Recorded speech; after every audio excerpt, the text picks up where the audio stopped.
Maður og kæru ráðsfulltrúar og aðrir áheyrendur. Ég ætla nú að fara svona stuttlega yfir sumt af því sem hefur fram komið og svara svo kannski Kötu svona aðeins nánar. En Þorkell myndist á þetta svona neikvæða orðalag sem væri í 10. grein. Við settumst yfir þetta með góðum íslenskum mönnum, eða réttar sagt honum Erlingi Sigurðarsyni og fleirum. Og við fundum ekki betra orðalag á þetta því það eins og Þorkell sagði að það í raun og veru gert ráð fyrir þeim möguleika að frumvarp geti dagað upp í þinginu, þannig að það þarf að varðveita þann möguleika. En ef Þorkell með orðalag sem að leysir það vanda þá það velkomið. Síðan talaði Illugi að það væri nauðsynlegt að niðurstöður eftirlits- og stjórnskipunarnefndar væru birtar og almenningur sæi þær og það að sjálfsögðu skilningurinn. Það eru í tillögum nefndar A í mannréttindakaflanum eru ákvæði opna stjórnsýslu sem ég held að myndi nú alltaf tryggja þetta hvort sem en engu að síður alveg full ástæða til að hnykkja á því þarna að eftirlits- og stjórnskipunarnefnd skili af sér einhvers konar skýrslu þær rannsóknir sem hún ræðist í. Nú, svo dálítið skemmtilegu punktur frá Andrési þetta með hver skipar nefndir. Þetta alveg rétt að við erum að fela Alþingi sérstaklega að skipa ýmsar nefndir, bæði innan þings og utan. Og Andrés hefur svona áhyggjur af þessu og hefur verið með hugmyndir slembival og alls konar reglur að reyna að tryggja að ýmsir hópar eigi fulltrúa í slíkum nefndum. En við skulum heldur ekki gleyma því að nefndin með stórum stöfum Alþingi. Það á að vera nefndin sem að endurspeglar þjóðfélagið. Það fólki sem við kjósum, löggjafarþingið okkar, sem við kjósum og treystum til að fara með löggjafarvald og að ríkisstjórnin eftir atvikum sitji í skjóli þingsins og að þingið hefur eftirlit með framkvæmdarvaldinu. Þannig að það sem að ég held að við þurfum fyrst og fremst að tryggja, það að Alþingi sé kosið með þeim hætti að það endurspegli þjóðina og að þar sé aukið lýðræði í því og þar sé til dæmis möguleikar á persónukosningu og annað slíkt. Þannig að það sé, eins og segi, tryggt að sem flestir þjóðfélagshópar geti átt sína fulltrúa á Alþingi. Þar með raun og veru erum við að leysa þetta mál tel ég vera, frekar en að vera að reyna að setja reglur hverja einstaka nefnd sem skipuð síðan af Alþingi.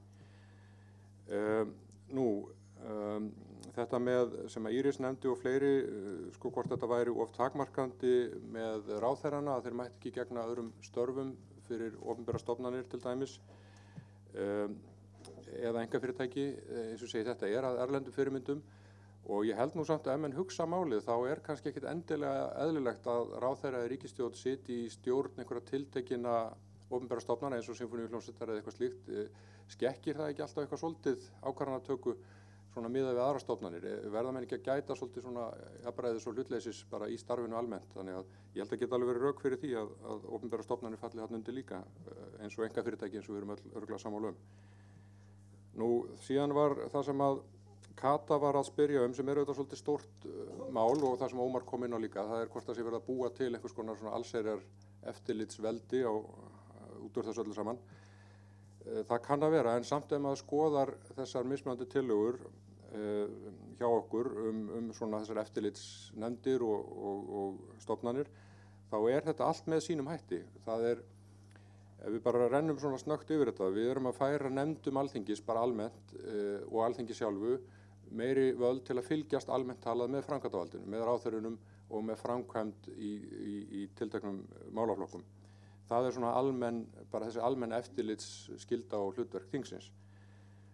Síðan erum við með sérstakt leyfi til fjárlaganefndar, þannig að hún geti kannað fjárreiður þeirra sem að fá fjárframlög úr ríkissjóði og það ekki í öllum tilvikum ríkisstofnanir eða stofnanir sem heyra undir ráðherra, þannig að það þarf að kveða það sérstaklega. Síðan erum við með þessa heimildum rannsóknarnefndir Alþingis sem að geta þá verið skipaðar utan þingsmönnum. Það ekki að ræða eigin þingnefnd, heldur rannsóknarnefndir á borð við þær sem var skipuð til þess að rannsaka bankahrunið. Þetta geta þá verið fólk út í bæ til að rannsaka tiltekin stór mál sem að almenning varða. Þannig að rannsóknarnefndir eru öðruvísi en þetta annað sem ég hef talið. Svo það þessi eftirlits- og stjórnskipunarnefnd sem þá eina fastanefndum þingsins og hún ein af þeim nefndum sem talin upp reyndarinn innan Horklofa sem ein af þeim fastanefndum sem að Alþingi skuli kjósa samkvæmt tillögum sem að nefnd B lagði fram til dæmis fyrir viku síðan. Þannig að þetta föst nefnd í Alþingi og hún hefur ýmis hlutverk, til dæmis að taka við skýrslu umboðsmanns Alþingis, vinna með skýrslu Ríkisendurskoðunar og svo framvegis. Þannig að eins og sé, þetta svona fastanefnd sem hefur þarna ákveðna punkta á sinni dagskrá. Síðan þegar kemur að dómsvaldinu að dæma raunverulega stjórnskipulegt gildi laga eða ákvarðana, að þá ekkert hægt að fela það neinum öðrum en dómsvaldinu sem þá Hæstiréttur eða útvíkkaður Hæstiréttur, og það það sem var verið að leggja til hér áðan í nefnd C. Og svo loks þá erum við með umboðsmann Alþingis sem stofnun sem hefur eftirlit með stjórnsýslunni fyrir hönd borgarana og gætir að þeirra rétti og að það sé verið að fara að góðum stjórnsýsluháttum. Þannig að auðvitað, ég búinn að telja hér upp fjöldan allan af nefndum og stofnunum, en þær hafa allar mismunandi hlutverk og ég sé ekki að það sé með neinum röklegum hætti hægt að steypa þeim saman sanna sagna, sko. En þetta vissulega eitthvað sem við þurfum að skoða, en svona þessi heildarmynd kemur í ljós og mig grunar að okkur sýnist hún vera rökleg þegar við sjáum hana fyrir okkur. Takk fyrir.